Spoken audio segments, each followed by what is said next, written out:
Because of its ideal waterway location on the Alabama and Cahaba rivers, Cahaba became the state capital in 1820 and flourished until 1825 when the Great Flood came in and forced legislators to flee by boat. The floods came and destroyed everything. They moved out of me, and that's when the yellow fever set up and they went to die. And the people had to get out. 70-year-old Ole Baldwin can tell you just about everything you'd ever want to know about Cahaba. He became the self-appointed caretaker of this historic site 32 years ago. He got himself on the state payroll as a forest ranger, and now he putters around telling anybody who happens to chance by about the people who once lived here. The old man and his son is buried here together. They got in an argument over a slave that the bellboys had, and so they called this mob in after they closed the saloon up and went home, and they had the old man and his son killed. And what they did for a living. Well, they just worked for what little jobs they had. Most of them were farmers. What the town, the capital and all, was working about the most work it was to do. The population of Cahaba is 22, but Ole keeps a barbecue stand open so that visitors to the old capital can still have a bite to eat. Ole's dream is to one day rebuild Cahaba to its early splendor as a 19th century southern town. But present legislators haven't been too fond of appropriating funds to restore a town where their early counterparts nearly drowned. Lisa Walsh, traveling through Cahaba.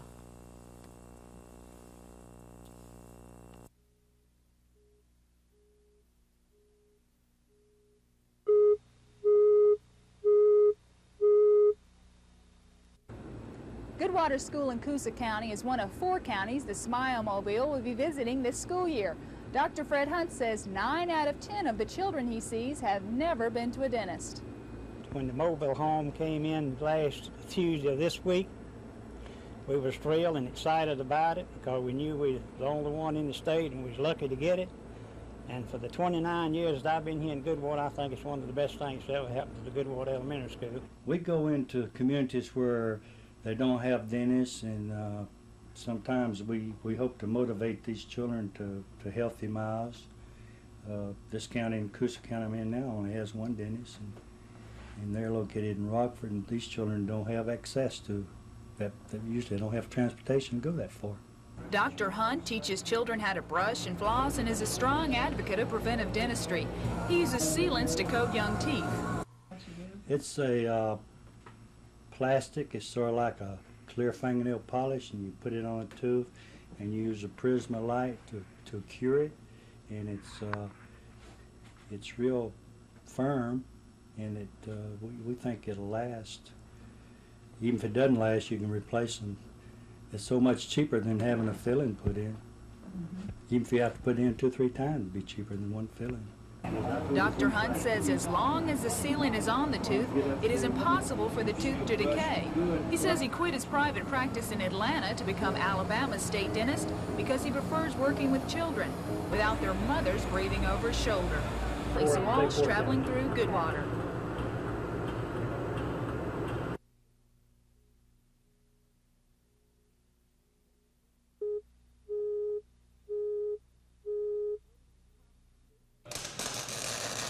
Most of Livingston Thomas's business is in security, making burglar bars for doors and windows.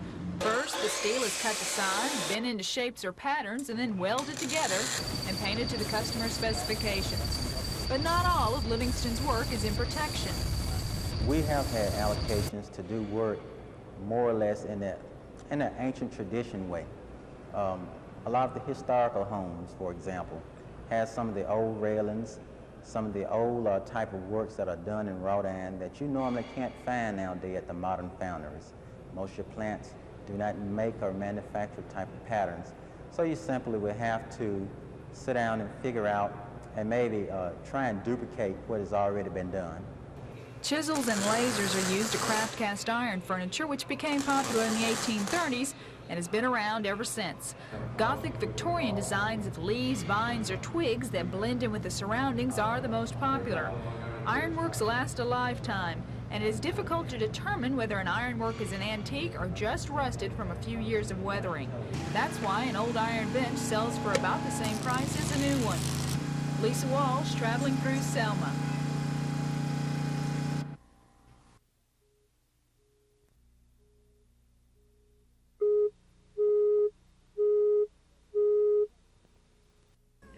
You know, there's an old saying, if you build a better mousetrap than your neighbor and hide it in the middle of the forest, there'll be the path to your door. And if you give them good merchandise at a good price, they'll be hunting you up. Not many people are beating a path to Slaughters for corsets, but they sell them anyway, along with snuff, overalls, and bedspreads. Slaughters is a family business. That's young Julian on the adding machine. He's Tillman's 61-year-old son. There's Julian's wife, Dorothy, selling comforters, and daughter Julianne helping out.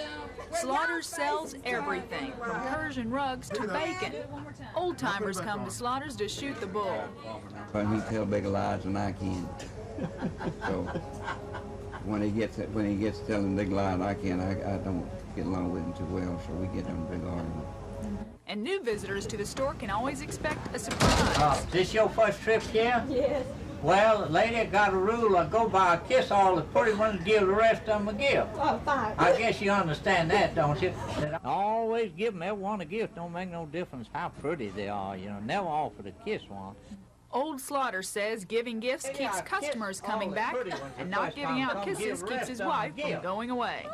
Lisa Walsh, traveling through Chambers County. We got to get up, TV.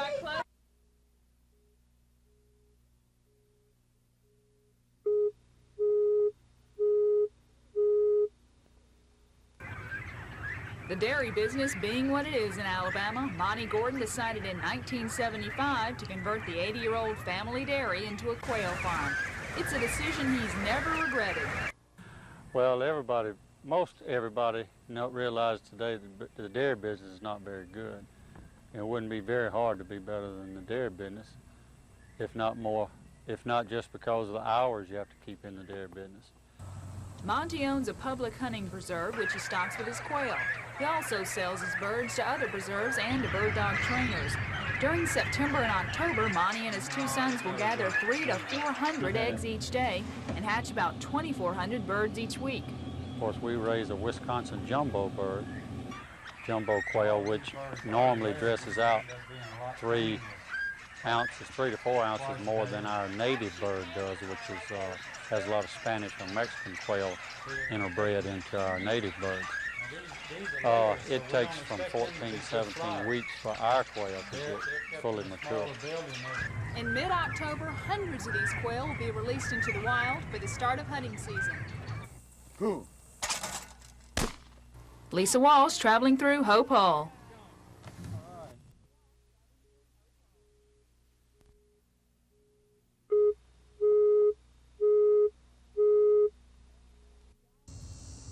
Alabamians consume 4 million gallons of wine each year, and 30,000 of those gallons come from right here at the Burdito Vineyards in Baldwin County. Their most popular wine is made from the bronze Scuppernong.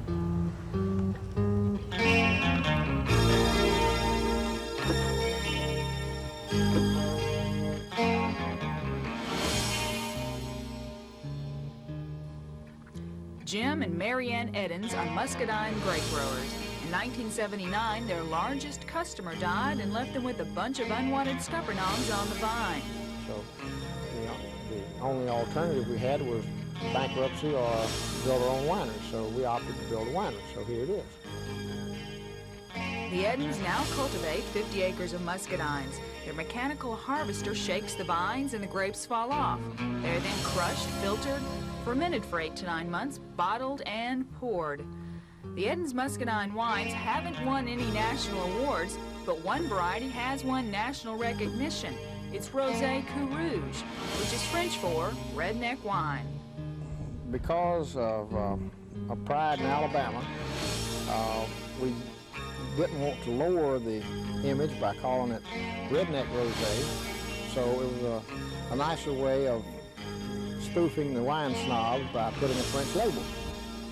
Chinese geese waddle around the vineyards eating weeds because Jim disdains the use of chemicals. I don't like to use anything around the food or food chain that possibly could contaminate our bodies. I don't think it was intended that way. Jim does intend to keep growing his scuppernongs in Perdido and serve no muscadine before it's time. Lisa Walsh traveling through Perdido.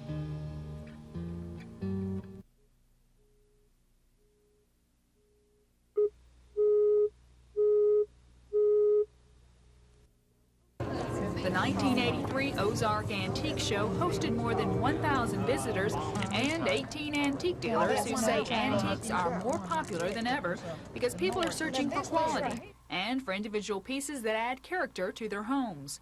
Dealers say antiques are items which are over 100 years old.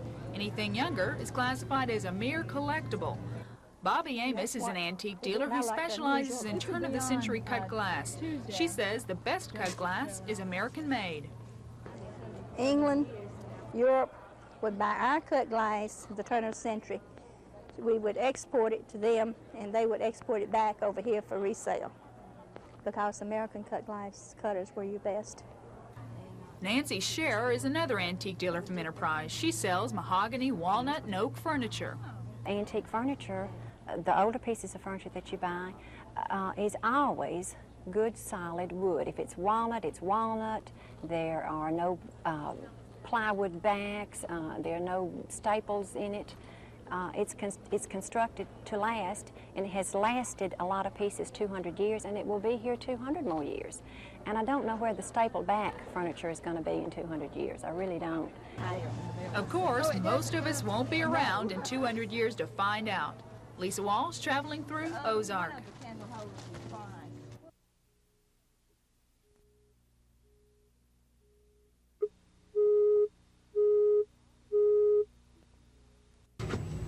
Malin Berg is a 16-year-old senior at Opelika High School. Like many Scandinavian teenagers, she wanted to come to the U.S. and was thrilled when she was chosen by an Opelika family, even though she had a hard time figuring out where Opelika is. Alabama, I didn't know where it was first. I know it was in the south, but then Opelika, I couldn't find it on any map. Although she's only been here since August, she's already been indoctrinated into the Alabama lifestyle. She's going to football games. I watched it for the first time and I didn't understand it at all. I mean, they were running from one side to another, just trying to, I don't know what. 18-year-old Lena Carlson of Sweden had never played volleyball before, but she came to Opelika and made the team.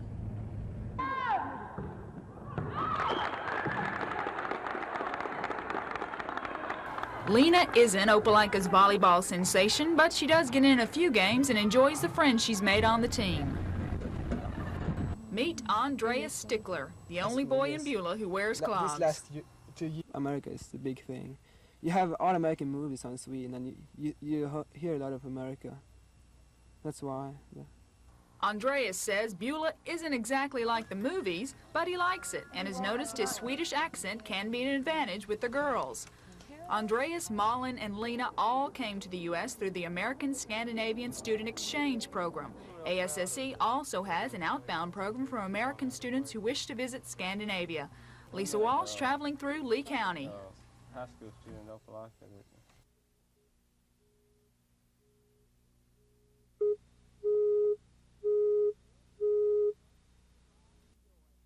This is Tommy Justice's pride and joy, a 1956 Chevrolet utility sedan, one of only 9,000 made and one of the priceless few which has been completely restored. The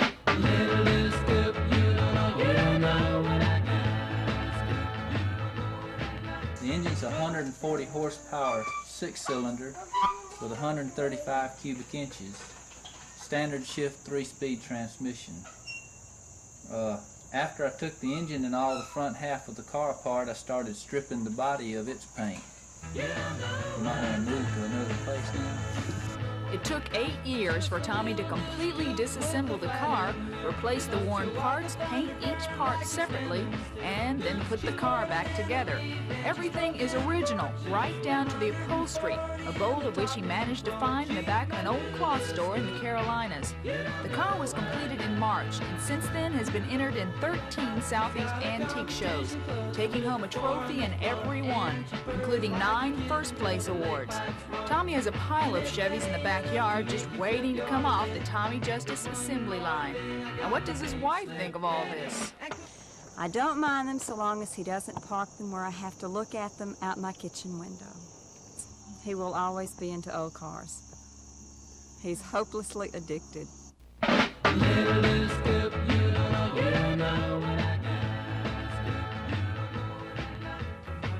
His next labor of love is a 1956 Bel Air.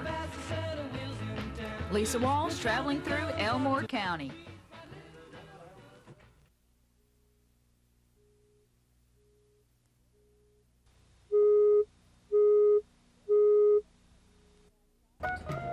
Billy Espy opened up a stained glass shop in September. He's been making stained glass for the past 8 years, ever since his wife wanted to buy a stained glass panel. When I asked the price, it was $300, and I said, no way, I'm going to pay $300 for a stained glass panel. I'll make you one. So about $10,000 and 10,000 hours later, she finally got her stained glass panel. Modern-day stained glass craftsmen don't have to make their own glass or lead. They buy hand-blown or manufactured glass, cut or score it into the right shape, place it in the right pattern, and then solder the joints together. The beauty of it is that it does not take a great deal of skill. It takes a lot of patience, but as far as being an artist, that is not required, and anybody can do it. Lisa Walsh traveling through Prattville.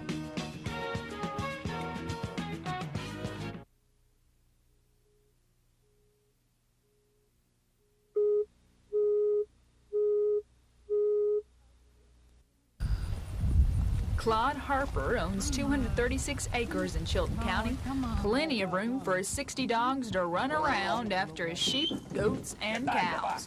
Although Claude raises blue heelers and Australian shepherds, he says the best all-around herding dogs are border collies, which instinctively herd livestock. Claude just teaches them how to obey a whistle. When you want a dog to circle a bunch of cows clockwise, you blow your whistle. And if you want him to really make a big swing, you blow harder. If you want him, when he circles and gets behind the cows, you give him a, that means to get down, stop. And when you want him to come in on the cows, he comes in on them. If you run him the other way, counterclockwise, you'll say. If you want him to really swing out to get behind him, the harder you blow, the further he runs. Claude trains his border collies to herd goats and sheep. They save farmers on legwork and in labor cost. A lot of times we work 6 dogs. Well, that'll take the place of a dozen men, because 6 dogs around a bunch of cows, they can handle them and bring them to you if it's 100 head. Although Claude sells his Australian shepherds as pets, he sells his border collies strictly for herding. Border collie is not a pet. I've turned down people who wanted to buy a border collie, pretty little puppy, for a pet, and I wouldn't sell them to him because they'd get run over. They're going to herd something. It'd probably be an automobile when he got big enough, you know. Lisa Walsh traveling through Clanton.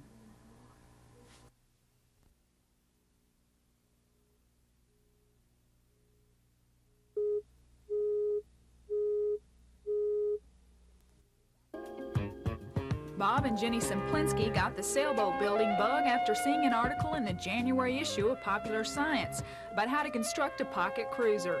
They sent off for the blueprints, bought all the materials, and got cooking.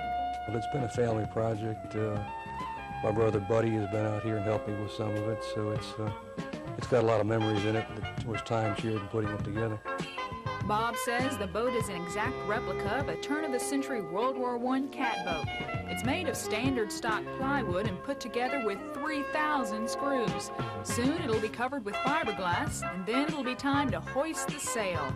Bob says most materials are available at the local lumber yard and hardware store. Similar sailboats retail for up to $5,000.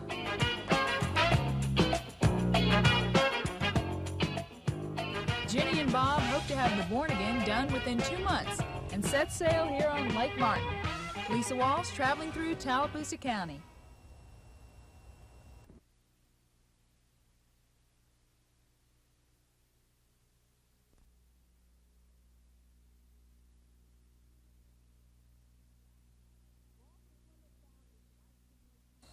Walter Clement found this 1918 fire engine in an old shed in Hawkinsville, Georgia.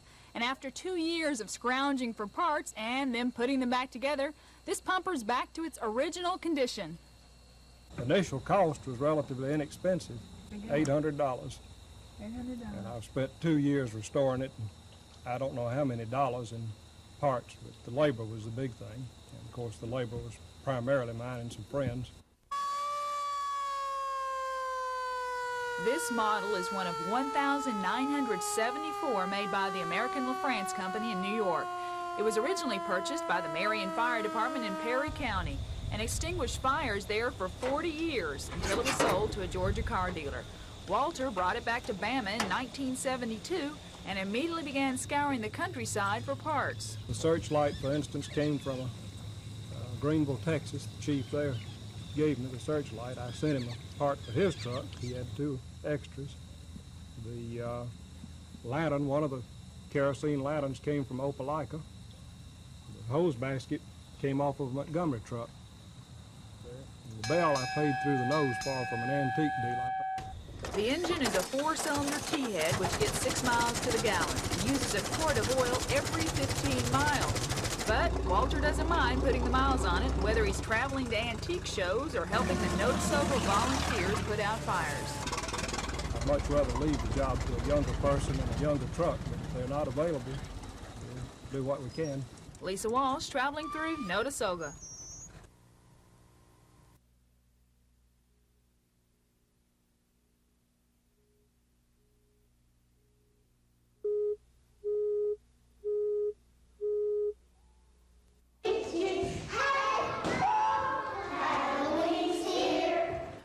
Yes, it's Halloween time, and although the reasons for going trick-or-treating may vary, Cause I can scare people away.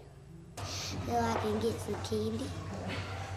one thing's for sure. Everybody who's old enough or young enough is going trick-or-treating in Kinston this year. But what are they going as? 1983 isn't the year of E.T. It's the year of some little blue people who live in the woods and appear on TV each Saturday morning. What's this year's most popular costume? A Smurf. A Smurfette. A Smurf.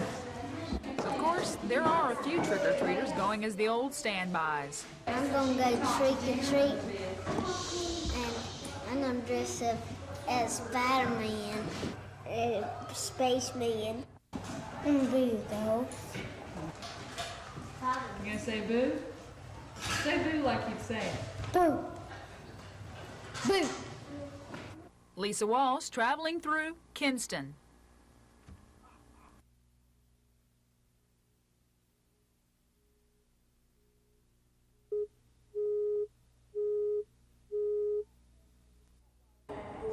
The 12 prisoners at Tutwiler who paint say their art works as a therapy, helping them to reduce the tensions of prison life. It occupies my time, keeps my mind busy, and it's just fun to do, making pretty pictures and stuff like that. I think everybody that's in prison should have something to occupy their time and mind, like clothes shading, painting pictures, anything like that to keep their mind off of their worries. We retreat in here if it gets so bad on the halls or in the dining. I never go in the dining room unless, except to eat. And this is the only place that I come to other than work. It's just, this is just our retreat from the outside. Tutwiler Prison operates like a small factory. Each woman is assigned a job. LaDonna does the ironing, Juanita cleans the dining room, and Vi is a bookkeeper. Living quarters are close. Privacy is non-existent. None of the women paints pictures about prison life. They paint the ocean, country scenes, or happy frogs. For them, painting is an escape from their drab reality. It's my sanity in Tutwiler, really. It's a relief from the noise. It's a relief from work. My mind is continuously looking for something new to paint. I try to remember, the outside world and things to paint. Family and friends of the prisoners often buy the paintings, and that money is pumped back into supplies. Each month, a Montgomery art instructor teaches the women art techniques, but mainly they learn by trial and error. These women have plenty of time to practice. Lisa Walsh, traveling through Elmore County.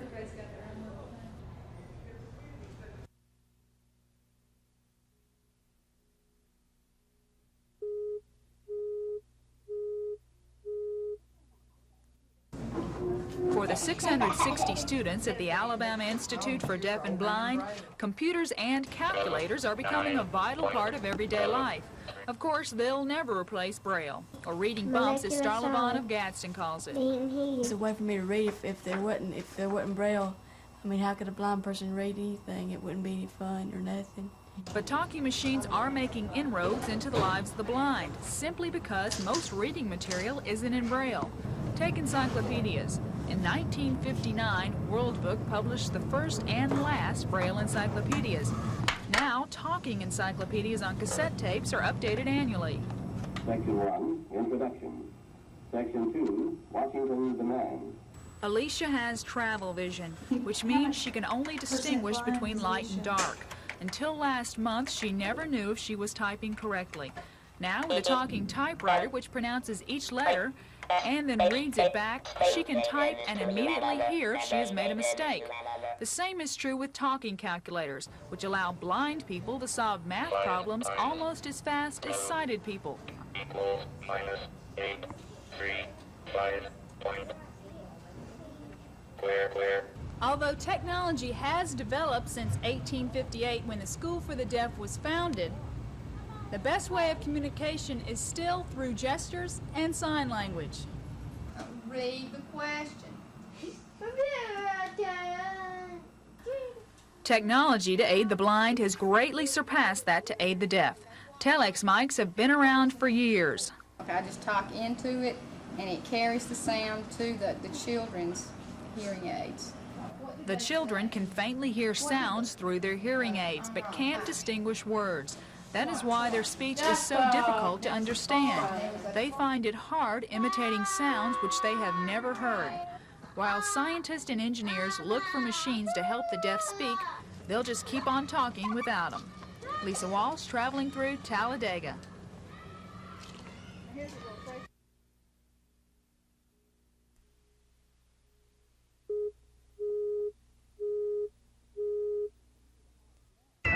Sometimes it's easier to have one than two. Twins can turn your life upside down. That's why these women are members of the Mothers of Twins Club. As a mother, you were always tired because you always had to run after two and run after, change 2 diapers and 2 bottles. And it's nice to come back and say, what y'all do? Help me. Twins are hereditary, and most of these women can point to relatives who have twins. Pam Trawick's mother is a twin. 2 of her aunts had twins, and now her sister is expecting triplets. What does Pam think of having twins herself? It's been interesting. Not much sleep when they're small, but they play together real well. Twins can either be fraternal, like Autumn and Forrest Smith, or identical, like Ian and Alex Thompson. When I first brought them home from the hospital, I left bracelets on them so that I could tell. And then after about 2 weeks, though, I knew I could tell, and it hasn't been any problem since. Some of these women knew 7 months in advance that they were pregnant with twins. Some didn't. I found out after my first daughter was born that there was another one, so we had no forewarning. The club provides an outlet and a support group, as a 10-year member explains. Well, I've been able to get away from the kids to talk with other parents, offer advice, get advice from them. It's been a very good experience of sharing the things that worked for me, sometimes work for them, and just getting new ideas. The club also helps mothers of twins-to-be by preparing them for what they're going to be getting into. Lisa Walsh traveling through Auburn.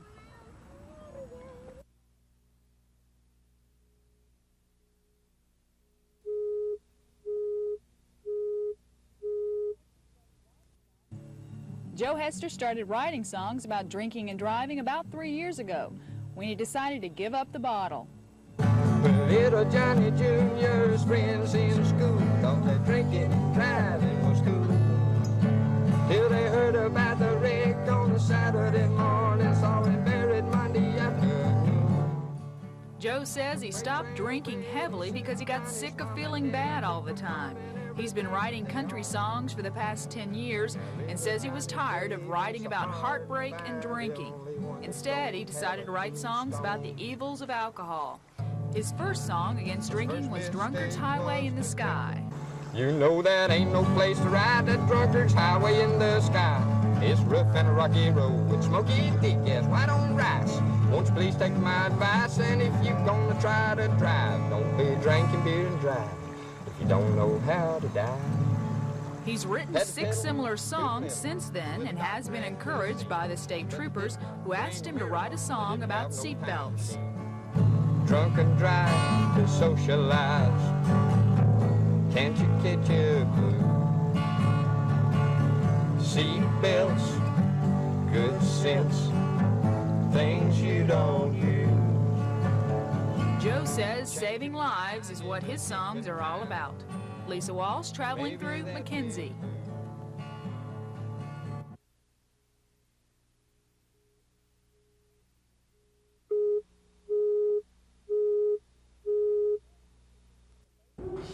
Four nights a week in the basement of the Demopolis Civic Center, these young men come to box. Some spar for fun, some hope to go to the Olympics. A lot of you boys that are pros just came up off the streets and nobody taught them anything. They're just tough and hungry. Off the street, tough and hungry. That's the type that Coach Woody Denning says makes the best fighter. Coach Denning boxed in the 20s and 30s in amateur boxing's heyday. 5 years ago, he and 2 other men started the Demopolis Boxing Club. The club's 11 boxers have amassed more than 250 trophies since then. The biggest trophy winner is 125-pound Wendell Charleston. He placed 4th in the 1982 national competition. Well, I really enjoyed the national. That was my goal, to make it to the national, to be champion. I wanted to be champion most of all, but I lost out, unfortunately, but I'll be there again. This time I'm gonna win it. Coach Denning not only trains boxers, he tries to instill confidence in these young men, all who are from low-income families and many who before boxing didn't have much to be confident about. Some of them start out maybe losers in the sense that they have nothing that they're doing now that they enjoy doing. Nothing else to do. And if you can give him something that he does enjoy doing, then you've made a winner out of a loser. Yeah, I want to be the welterweight champion. Coach Denning hopes to make winners out of all of them. And every 3rd week, they pile into Denning's Ford Fairmont and travel to a show against other boxing clubs.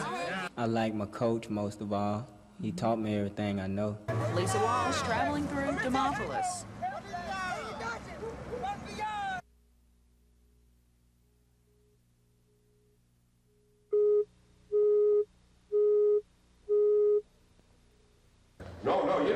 My theory is that I want these people to know the reality of the business world, which is it's a tough world, and you have to have something to offer that's a little better than what others offer. And I think that is number 1, knowledge, and then number 2 is social grace. A Bickley insurance class could range in topics from what a vanishing premium is to where to put the spoon after eating your sherbet or how to arrange a seating diagram. I've had so many good experiences with young people who've gone out of here and immediately become very important in the industry by virtue of the fact they know the social graces. I teach them a little bit about wine, choice of wines, how you serve wines, the mystique of tasting a wine, the culture that goes around. And I teach them how to carry on a conversation. Dr. Bickley says he'd rather devote his time helping his students get jobs than publish inconsequential literature. The final step is to stay in touch with them, and I maintain correspondence right now with about 300 graduates of our program. And those contacts pay off. Bickley's students get jobs. And the result of it is that the companies are very happy to hire our graduates. In fact, there are a substantial number of insurance companies that would rather get an Alabama graduate than virtually any other school in the country. Maybe it is because they know how to order wine and exhibit impeccable table manners. Lisa Walsh, traveling through Tuscaloosa. They're going to record it all.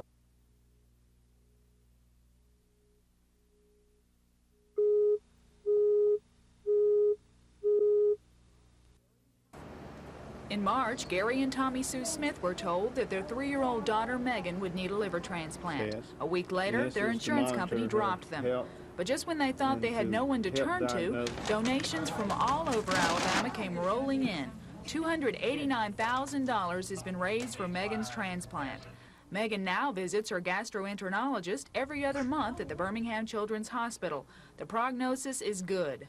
I would not, at this point, transplant her because her liver's functioning so well, although it's not 100%, it's functioning well enough that she would probably have a better life now with her own liver than if she were to be transplanted. Dr. Mestre says there is no way to predict when Megan will need the transplant. It could be 2 months or 10 years from now. Most of the time she's a little trooper, but she doesn't like her blood test. You don't want to do it. Megan's blood is tested for any signs of liver failure. Just like you wouldn't transplant somebody's kidneys until they went to kidney failure. One of the advantages that one has with kidney failure is that you can put them on a dialysis machine, which really, that machine would serve the function of the kidney while you're awaiting transplantation. Unfortunately, when your liver fails, there is no machine that we have that can replace the function of the liver. Okay. Meanwhile, Megan's parents wait on pins and needles, never knowing when their daughter will need the transplant. We asked him about it today, and he said that it's still something you can't pinpoint. They'd have to just check her every so often. We come back in 2 months now, and she gets checked again in 2 months. They do liver function studies and just watch her liver. Megan is one of 22 children that Dr. Mestre has diagnosed as having chronic liver disease within the past year. The children's families are getting together and plan to form a support group. Their first meeting will be in January. Lisa Walsh at the Birmingham Children's Hospital.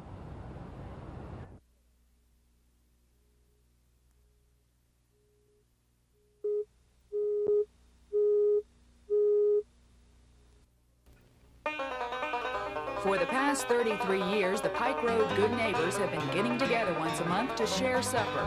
Well, it's just down home, the kind of thing that you lose in this fast society.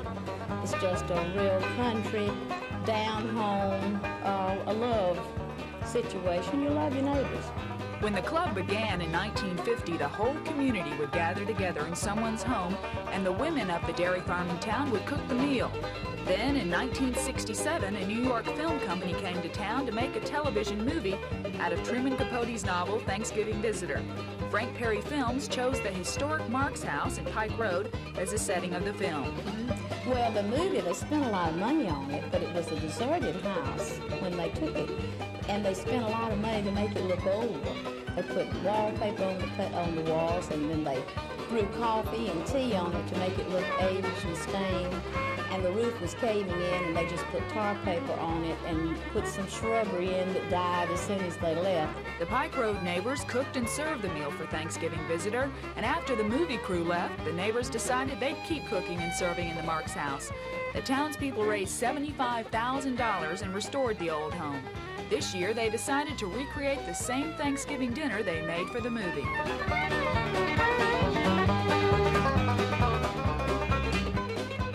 The greatest source of information about the Pike Road neighbors is Ma Gerald, who has been celebrating Thanksgivings here since 1919.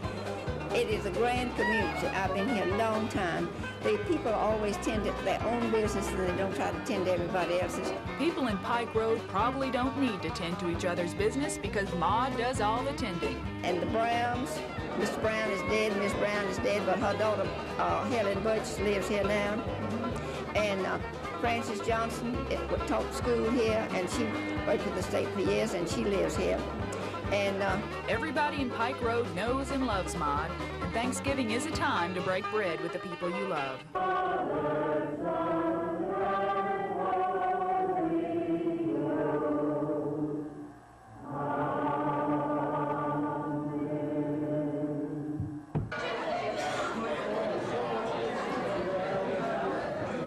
And how does it all taste?